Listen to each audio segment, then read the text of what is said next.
Okay, so this is going to be the video to discuss polygons, and starts our polygon section where we're going to focus on quadrilaterals in this section, and then we have chapter 10, which has to do with circles. So we'll have a test at the end of this, and that'll be the final test of the semester. So let's review some terms here to start. And what we're going to do today in the lesson is develop some formulas for you. I need you to have them written down for class. We'll do some examples and then ask that you go on. And then the rest of the chapter, we're going to focus on mainly quadrilaterals after this. So first of all, I need you to know that a polygon is a closed figure. So by closed, what that means is it connects all the way around. Okay, so no open sides. Now it has 3 or more line segments. All right, that does that. So if you're following, that starts with a triangle and goes up from there, and we can have all sorts of different things here. That's line segments, right? And they're called sides, which is not surprising, probably. Okay, it's a closed figure formed by 3 or more line segments, and they're called sides. Now, the first thing we're going to develop is a formula to find out the sum of the interior angles. Now, we already know this. Okay, a triangle has 3 sides. The number of triangles in a triangle is going to be 1, which is not surprising. And I think we know this already, that the sum of the angles, triangle sum theorem, is equal to 180. Now, what we're going to do next is these are called diagonals. We're going to take a shape, and we're going to pick a point, and we're going to draw as many diagonals from each one as we can and see how many triangles are formed. So there can only be 1 diagonal drawn here in what looks like a rectangle. So this right here has 4 sides. Now, how many triangles are formed from there? Because I only drew 1. There are 2 triangles. Therefore, 2 times 180, this is one thing we're going to ask that you memorize at the end of this, is that the sum of the interior angles of a rectangle is 360 degrees, right? Because all of these would give you 180, and then these right here would give you 180, okay? So that would give you 360. Now, the next thing is called a pentagon. So again, I'll give these to you. Hopefully you know 5 sides is a pentagon. How many diagonals do I draw from here? I draw 2, okay, because I connect there to there. And how many triangles are formed? Okay, it has 5 sides. How many triangles are formed? There's going to be 3. And then 3 times 180, right, is going to equal 540. All right, so that's how you would figure out the sum of the interior angles there, because that means this angle, this angle, this angle, this angle, this angle, this angle. Basically, what it would do is you wrap all the way around, and the sum of the interior angles in all the corners would be 540. All right, so for a hexagon, which is 6 sides, I can draw 3 diagonals from here, right? Okay, what does that create? That creates 6 triangles. Now, do you see the pattern there? Okay, this had 3 sides. This had 4 sides, this had 5 sides, this had 6 sides, and the number of triangles here went 1, 2, 3, 4. So 4 times 180 then, okay, if I compare those, that would be 720. All right, I don't know if you can see the pattern relating this to this, right? Here, let me highlight this to this, this to this, this to this, this to this, but it's always 2 less. Okay, so how do you think we'd go ahead and figure out then for an heptagon? Heptagon has 7 sides. How would I figure that out? It'd be 5 times 180, which would give you 900. Okay, for an octagon, 8 sides. Guess how many triangles? 6, 2 less again. All right, 6 times 180 then would give you 1080.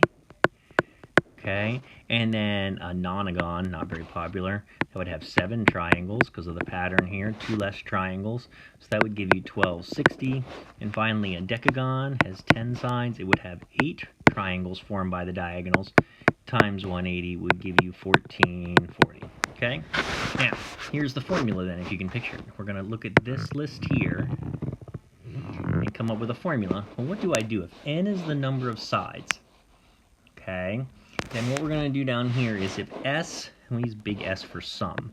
So if S equals that, and I want to find out the sum of it, do you agree I take the number of sides, which is n, and I subtract 2, and I take it times 180. So hopefully we illustrated that up here. Okay, and that's how you do it. So if we understand that, we can do anything we want. Now, once we get beyond the names, we just call it a 15-gon and a 21-gon. That means that many sides. So how would I do this then? A 15-gon would be 13 times 180. Are you with me? 2 less times 180. And if you did that, not that I expect you to know that or do it on your calculator, I would get 2340. That means in the corners, of a 15-gon, if I added them all up, maybe different sizes, would equal 2340. So how about a 21-gon? What would I do? A 21-gon, how many triangles would be formed? 19 times 180, okay, because it would be 2 less. And that's equal to 3420. Okay, so hopefully straightforward enough. If I did 48 without doing it, it would be 46 times 180. 36 then would be 34 times 180. Okay, now the next polygon that we just want to add a special type is a regular polygon. A regular polygon is a polygon where all the sides are congruent. All sides are congruent. So they have the same length sides, and therefore, similarly, all the angles are congruent. And all the angles are congruent. Okay? Now, these are the shapes you read in a child's book. Okay? So the most famous one, right, if I have a regular triangle, what would that be? A regular triangle would be an equilateral, equiangular triangle. Okay? What would a regular quadrilateral be? If you can think about it, it would be a square. I'm not sure if you can figure that out. Now, what's the power of that is, if all the angles are the same, what I can do then is, I can find the total number of angles and divide by the number of angles, and that would give me each angle individually. So if I have a pentagon, remember that's 5 sides. What I would do is I would take 3 times 180, that would give me the total number of angles altogether, and I would divide by how many angles I have, which would be 5, right? Because it's a 5-sided figure, 5 corners, right? And I would do it. So if I would take 3 times 180 divided by 5, I would get 108. What that would tell me is each individual angle in each corner is 108. What if it was a regular 18-gon? What would I do? I would take 16 times 180 to get the total number of sum of all the degrees, and then I would divide by 18 because there's 18 corners, right? Or 18 angles there. And if you would do that, I'll just do the math for you, that would get 160, which means each angle in the corner would be 160 degrees. Okay? All right. Now, let's look at another property. Let's look at the sum of the exterior angles here. Okay, and this is kind of interesting. So I'm just going to write these in just out of quickness. So for this one right here, if you extend all the sides, right, I think we know that these are supplementary, these are supplementary, these are supplementary. So if I do the supplement of each one of those, okay, what I'm going to get here is I'm going to get 119. Here I would get 101 if I would subtract from 180. And then over here I would get 140. Now here's something weird. If you add that, plus that, plus that, if you take a minute and do it, I don't know if you can do it real quick, but it turns out to be 360, so that's for a triangle. Let's look at a quadrilateral where I extend all of these. Okay, so we extend all the sides and create the exterior angles, and therefore I do the supplement of each one. Okay, for this one, if I had 71, this would be 109. For 89, this would be 91, right, if I subtract 180. Up here, this right here would be 104 if I took 180 minus 76. And then up here, if I took 124 divided by, or subtract 180, I would get 56. Now watch this real quick. So for a quadrilateral, if I would add these 4 exterior angles up, you know what they equal? 360. Interesting. Guess what I'm going to get here? If I figured out down here, if I figured out this angle, this angle, this angle, this angle, and this angle, if I figure out all the exterior angles, you know what I get again? 360.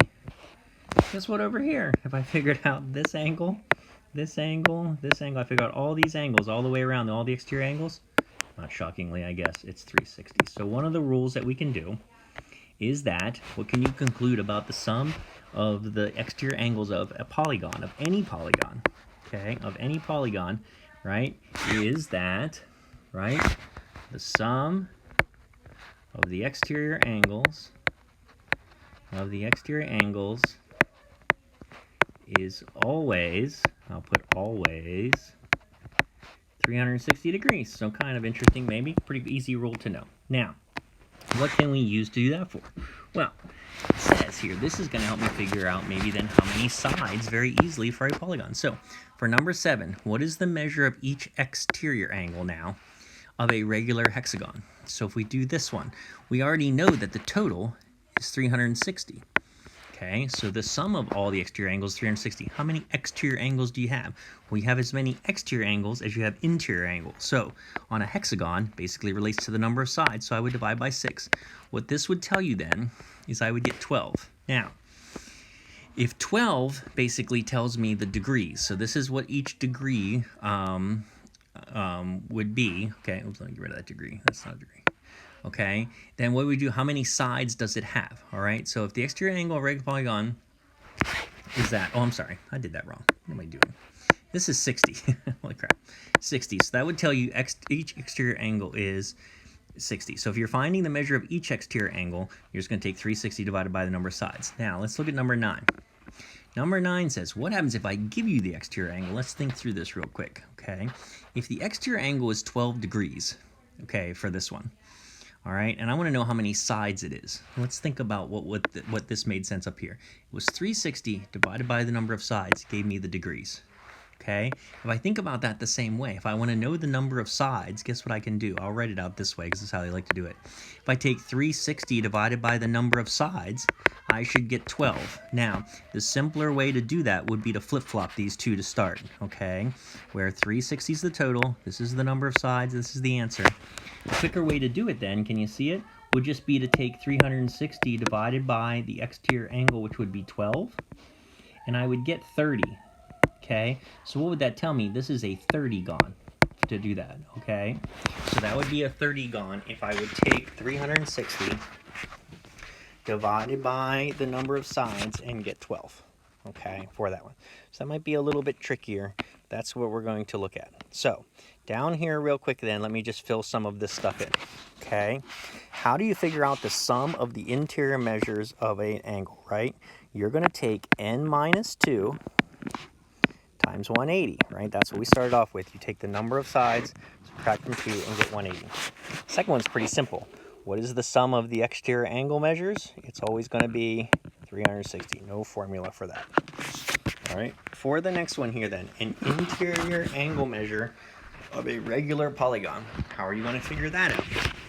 The general formula is to find the total number of degrees and then divide by the number of sides. So if you like formula, that's what that's going to be, okay, for that one. Now, how do you find the exterior measure? Well, a little bit simpler than that, right? Because it's always 360. And if I divide by the number of sides, which matches the number of angles, I would get that. Okay, now, all right, so it says the number of sides of a regular polygon. If you're going to do that, okay, what you're going to do for that one is if you take 360 divided by the measure of the exterior angle, okay, that's sort of a weird thing to write that, I guess, the measure of the exterior angle, that will give that to you, okay?